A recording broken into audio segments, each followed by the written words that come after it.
Hala ka. Hala ka, igot. Igot kang dako. Igot kang dako.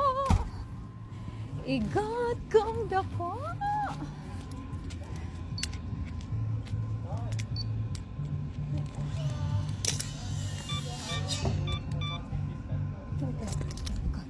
Igot kang dako. Hala ka. Igot kang dako. My good news ako. Ay, Diyos ko Lord. Nalak ako sa labas. Ang yatay, igat kang ako. Ay, igat ka. Lumabas talaga ako. Tapos nakalimutan ko, wala akong jacket. Kamuisit. Ito kasi yung nangyari. Yung kliyente ko, nagpasa siya. Ngayong araw lang. Ngayong araw lang. Imagine. Ay, igat ka na ka. Tapos, na-approve na siya. Agad, igat. After 5 hours. Or maybe 4 hours. Igat kang dako. Ano ba naman yan? Bakit na-approved agad?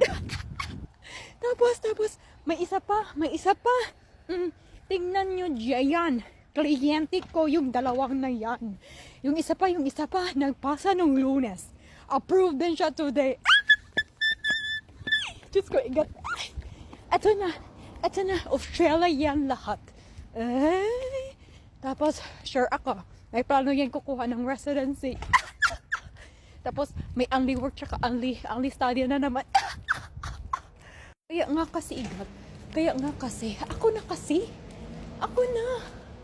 Mag-PM ka na. Para naman, maka-alis ka na din. Australia. Diba, sabi ka, may early record na naman tayo.